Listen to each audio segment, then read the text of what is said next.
Welcome back to the deep dive. Today, we are wrestling with one of the truly dense, highly technical documents out there, the internal Agentic AI Roadmap 2026. That's definitely a heavy one. It really is. And this is more than just a blueprint. It's a full step-by-step guide for building these sophisticated multi-agent AI systems, from scratch all the way to deployment. And if your organization is serious about this, I mean, moving past simple chatbots and scaling up to systems where AI components act autonomously, Right. think self-managing supply chains or automated financial negotiation, this roadmap is absolutely front and center.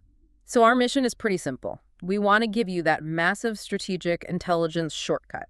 We are distilling the entire life cycle. Right. When we're done, you won't just have a list of software to download. You'll understand the whole architectural philosophy behind making these complex systems actually work. And that's the key distinction, isn't it? You'll gain the essential technical know-how and, maybe more importantly, the conceptual framework you need to manage this incredibly complex pipeline. It's the difference between seeing a pile of parts and knowing how to build the engine, seeing how they fit together to create something genuinely intelligent, something capable of independent action. Exactly. So we've broken this roadmap down into 7 crucial phases. Let's just jump right in at the beginning. Phase 1, building the foundation. They call it the bedrock. And the bedrock has to be flawless. I mean, if you're setting up intelligent agents that need to operate unsupervised, the technical foundation has to support that resilience, that autonomy from the ground up. Okay, so let's talk toolkit. Python is the lingua franca of machine learning, that's a given, but the roadmap critically calls for proficiency in TypeScript and JavaScript right alongside Python. Why the deep dive into strong web typing for an AI project? It comes down to the operational reality of enterprise agents. Python is great for the computation, the intelligence, the decision-making. It's the brain. It's the brain. But an agent can't live in a vacuum. It has to talk to web services, communicate with APIs, update front-end apps, and interact with the company's existing microservices to actually do anything. Ah, okay. So if Python is the brain, TypeScript is the nervous system. Precisely. That's a great way to put it. TypeScript, with its strong typing, ensures those critical API calls between the Python core and the rest of the company's infrastructure are robust, predictable, And less likely to fail. and much less likely to have errors at runtime. If you rely only on Python's flexibility for every single external communication, you introduce a huge risk of runtime failure that it scales up with the complexity of your agent network. This is about building in resilience from day one. That makes perfect sense. The systems have to manage themselves without someone looking over their shoulder. Which I guess brings us to the operational tools. Docker and Kubernetes, the roadmap basically says they are non-negotiable. They absolutely are. Docker packages each agent, right? It creates that isolation. But Kubernetes is what manages the entire orchestra. You have to remember, these agentic systems are explicitly not monolithic. They're a dynamic collection of specialized parts. And what's the catastrophic scenario this whole structure is designed to prevent? The monolithic collapse. Imagine you have an inventory agent and a purchasing agent sharing the same operational environment. The purchasing agent gets overloaded during a peak sales window. And it crashes. Right, it crashes. You cannot have that failure bring down the inventory agent with it. That would halt your entire operation.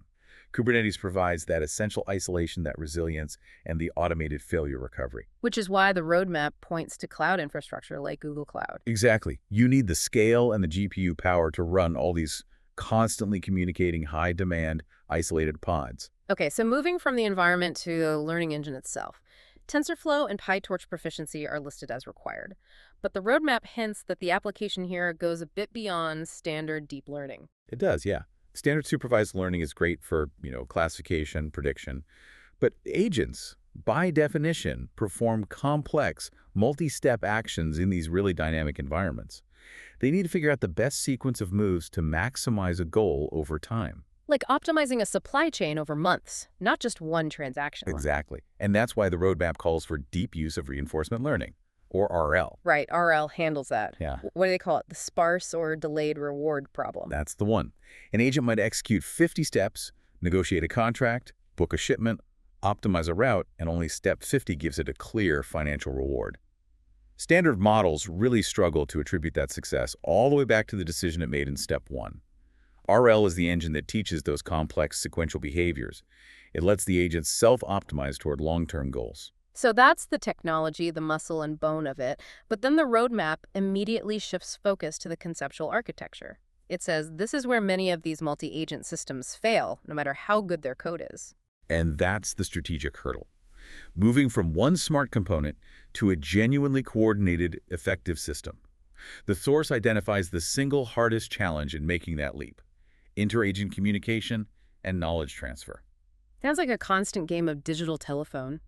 If one procurement agent learns some incredibly effective new negotiation tactic with a supplier, how is that insight instantly and reliably shared with all 50 other procurement agents in real time? And, crucially, applied correctly. It's really complex, and the solution relies entirely on robust memory and context. The roadmap details two facets here. First is rigorous state management.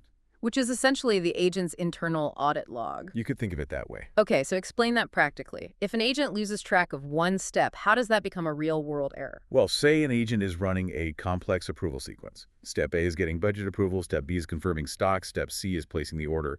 If the system crashes and that agent loses its state, it might restart the process. Which could mean a double budget request. Or worse, a double order being placed without the right approvals. State management provides that meticulous tracking of every agent's lifecycle status. It prevents the whole process from just collapsing into these really costly errors. And then, to get to true agency, you have the long-term memory requirement. Yes, and this has to be a cumulative, persistent knowledge base that goes way beyond a standard LLM's context window.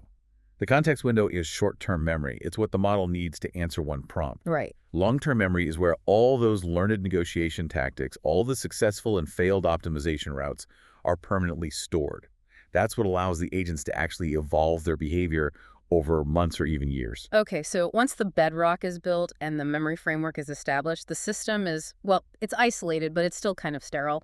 To unlock its value, it has to start talking to the rest of the enterprise. Which brings us right into phase 2, integration and model stack. Step 3, tools and integrations. Right. Agents can't live in a theoretical bubble.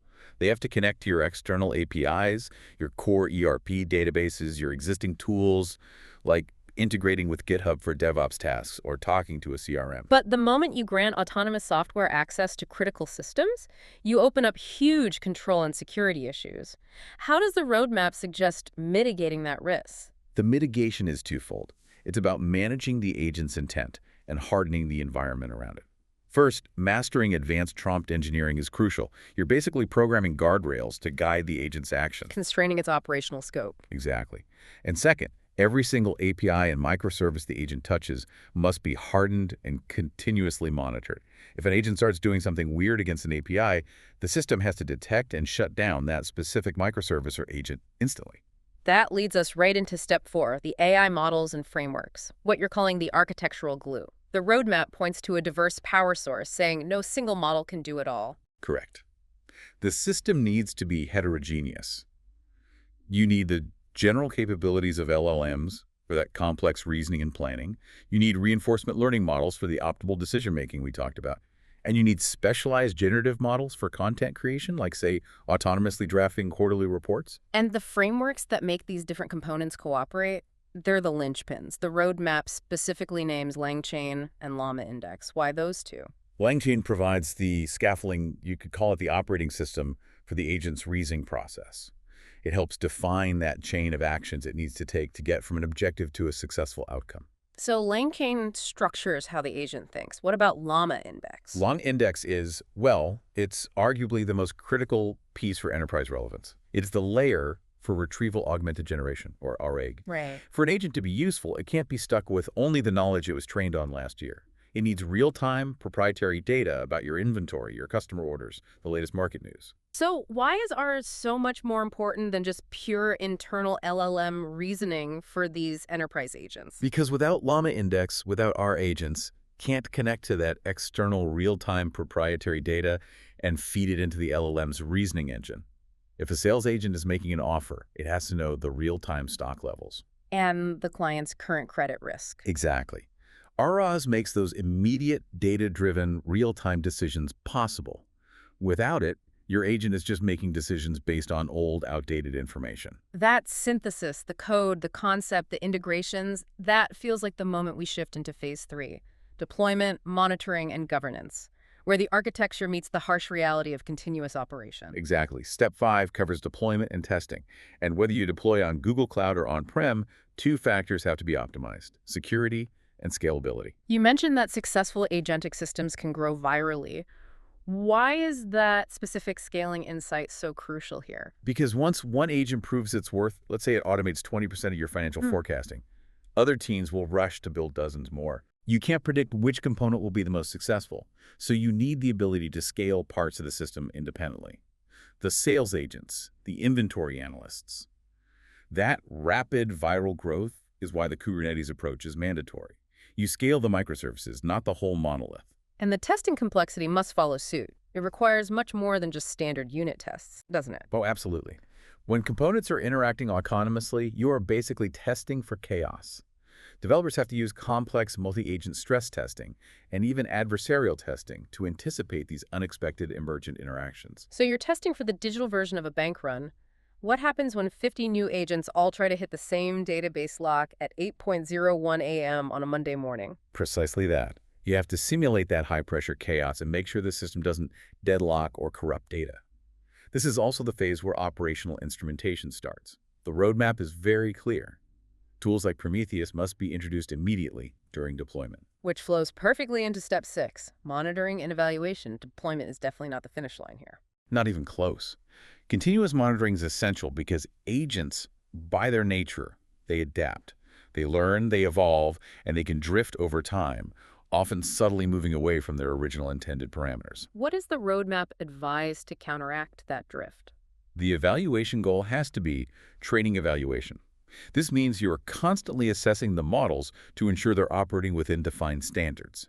If an agent's decisions start veering outside those established guardrails, say it's consistently overspending on a purchase, an alert has to fire immediately for human intervention. And we have specific tools named for this, Prometheus and Grafana. Yeah, Prometheus is the engine that collects millions of metrics from every agent interaction. It's tracking resource use, latency, outcomes, everything. Grafana then provides the dashboards you need to actually see those subtle drifts in behavior, track KPIs, find bottlenecks, and adjust the models based on real-world use. Without that visibility, you're flying blind. Completely blind. And that drift will eventually lead to a financial or, worse, a legal disaster. Okay, we've built, deployed, and relentlessly monitored. That brings us to step 7, data management and compliance, which the roadmap singles out as the toughest hurdle of all. Strategically, this is the most demanding part. The data sources are incredibly diverse. Internal systems, external web data, partner feeds. You need advanced data pipelines feeding high-quality, contextualized information to the agents. Sloppy data integration leads instantly to unreliable, risk-prone agents. And the moment you integrate dynamic, autonomous data access, you run headfirst into legal and ethical responsibilities that are exponentially harder to manage than in static systems. Absolutely. Compliance is that final layer that ensures a safe, legal deployment, and it's where everything can fall apart. The complexity comes from agents pulling and acting on data dynamically across different systems, potentially different countries, all on their own volition. The roadmap specifically calls out the enormous compliance headaches with GDPR in Europe and HIPAA in the US. Think about the data lineage auditing required. Suppose an autonomous procurement agent operating from a European subsidiary decides on its own to combine proprietary financial data with anonymized customer metrics, which might trace back to personal info, and then uses that analysis to negotiate a deal with a vendor outside the EU. Wow. That specific autonomous action instantly creates a compliance minefield across multiple regulations. Exactly. Ensuring that the entire data lineage of that autonomous decision is GDPR compliant at the point of action is an enormous, continuous operational and legal challenge. Compliance can't be a checklist you run at the end. It has to be baked into the agent's core logic, the monitoring tools, and the governance framework from the very, very start. That rigor is really the only way to protect all the value created in the first 6 steps. It is. Wow, what an essential deep dive. We've covered the entire journey, starting with that foundational stack Python, Docker, Kubernetes, through the conceptual challenges of memory. We've architected the intelligence with LangChain and Llama Index, instrumented the operation with Prometheus and Grafana, and then locked it down with governance for GDPR and MATPIA. The roadmap's ultimate insight, I think, Mhm. is that success isn't just about deploying a clever new LLM. It requires integrating deep technical skill, robust operational monitoring, and rigorous continuous governance. It all has to work together seamlessly. This is absolutely vital knowledge for anyone navigating this space. And as you synthesize this entire roadmap and look at your own organization's plans, it really raises a profound strategic question for you to consider. What is the greater long-term challenge? Is it maintaining seamless, accurate knowledge transfer and coordination between dozens of constantly evolving AI agents? Or is it ensuring absolute real-time global regulatory compliance, GDPR, IPI, whatever comes next, across all the dynamic data sources those agents rely on, especially when they're making decisions autonomously? That is the strategic trade-off you need to mull over as you start your own agentic AI journey. We hope this deep dive provided the conceptual framework you need to start tackling those questions right away.